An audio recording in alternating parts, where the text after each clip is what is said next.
살다 보면 정말 예기치 못한 어려움, 그런 밤 같은 시간이 찾아오잖아요. 그럴 때 우리 머릿속에 가장 먼저 떠오르는 생각이 뭘까요? 아마, 아니, 왜 하필 나한테 이런 일이 생기지? 라거나, 도대체 이거 누구 잘못이야? 하면서 원인부터 찾으려고 할 거예요. 네, 그렇게 인생의 어두운 밤을 만났을 때 여러분은 어떤 질문을 던지시나요? 오늘 우리가 함께 살펴볼 성경 이야기는요, 바로 그 질문의 방향을 완전히 틀어버리는 예수님의 정말 놀라운 관점을 보여줍니다. 고난의 밤이 도대체 어떻게 영광의 낮이 될 수 있는지 그 비밀을 지금부터 함께 파헤쳐 보겠습니다. 자, 오늘 우리는 이 5단계를 쭉 따라가 볼 텐데요. 먼저 고난의 원인을 묻는 우리 인간적인 질문에서 시작해서요. 예수님이 어떻게 그 질문의 판을 바꾸시는지, 그리고 지금이라는 이 시간이 왜 그렇게 중요한지, 마침내 한 사람의 인생이 완전히 새로워지면서 강력한 증인으로 거듭나는 그 과정, 그리고 그게 오늘 우리 삶에 던지는 메시지가 뭔지 하나씩 따라가 보겠습니다. 첫 번째 이야기, 고난의 원인에 대한 질문입니다. 오늘 본문은 참 흥미롭게 시작해요. 예수님이 길을 가시다가 날 때부터 맹인인 사람을 먼저 보셨다. 이렇게 시작하거든요. 여기서 진짜 중요한 건 그 사람이 예수님을 본 게 아니라는 거예요. 빛이신 예수님이 먼저 그의 어두움을 발견하신 거죠. 모든 은혜와 변화는 바로 이 첫 시선에서 시작됩니다. 근데 이걸 본 제자들의 반응 어때요? 우리랑 너무 똑같지 않나요? 보자마자 원인을 찾아요.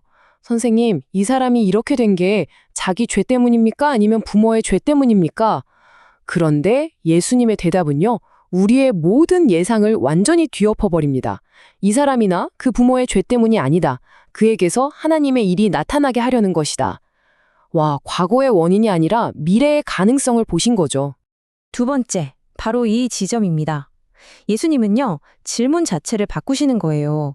도대체 누구 탓이냐라는 이 정죄의 틀에서 하나님이 이 일을 통해 무엇을 하실 것인가 라는 가능성의 틀로요. 이 한마디가 그 당시 사람들이 가졌던 모든 고정관념을 그냥 와르르 무너뜨린 겁니다. 이 사람이나 그 부모의 죄 때문이 아니라 그를 통해서 하나님이 하시는 일을 나타내고자 하심이라. 이 말씀이 바로 고난을 바라보는 복음의 새로운 관점, 그 핵심입니다.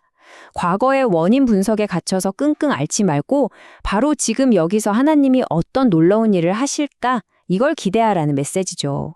이걸 우리 삶에 한번 적용해 보면 어떨까요?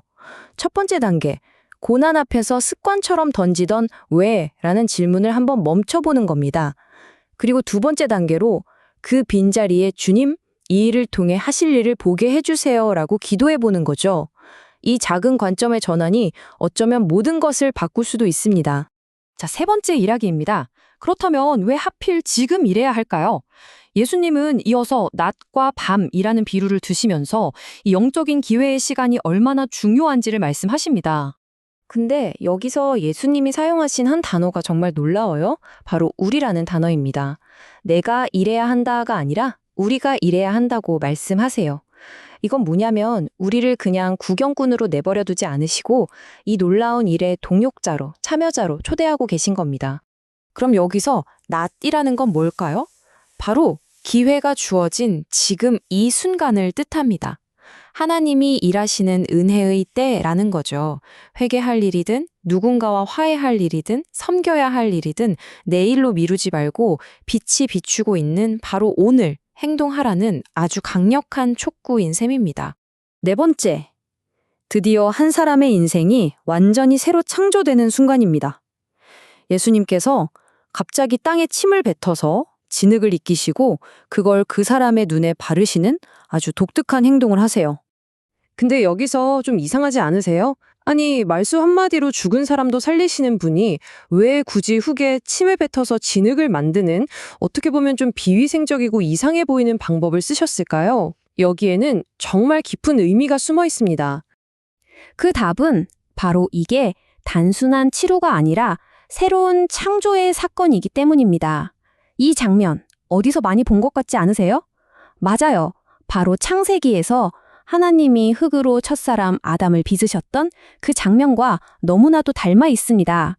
그러니까 이건 단순히 눈을 고치는 걸 넘어서 한 사람의 세상을 완전히 새로 창조하는 상징적인 행위인 거예요.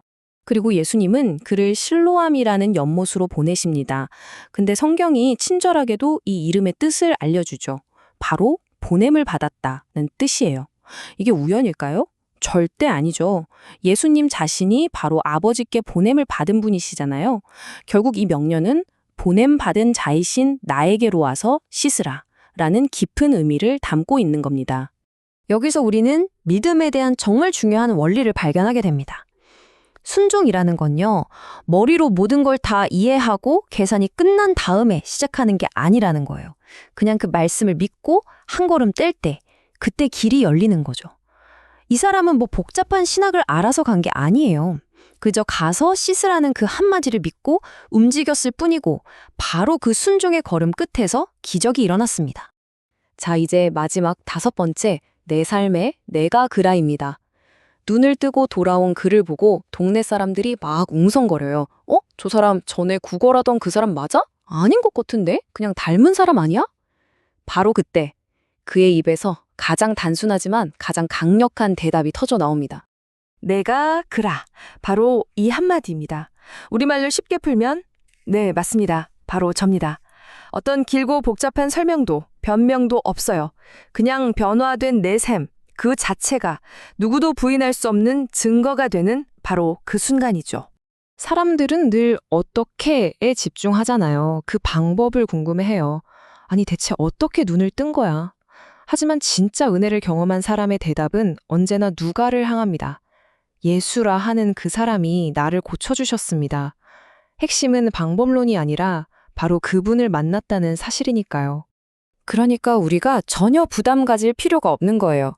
신학적으로 막 완벽하게 설명해야만 증인이 되는 게 아닙니다. 그냥 내 삶에 일어난 일을 솔직하게 이야기하는 것.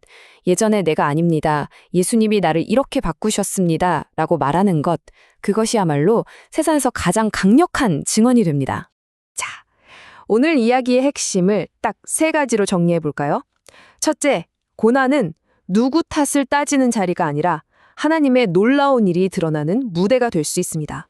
둘째, 순종하고 섬길 기회는 내일이 아니라 바로 오늘, 지금입니다. 그리고 마지막으로 가장 강력한 증언은 유창한 설명이 아니라 내 삶이 변화되었다는 정직한 고백이라는 것 잊지 마세요. 이제 마지막으로 이 질문을 여러분 각자에게 드리고 싶습니다. 여러분의 삶에는 네, 바로 접니다. 예수님 때문에 예전의 내가 아닙니다. 라고 말할 수 있는 여러분만의 내가 그라 이야기는 무엇인가요?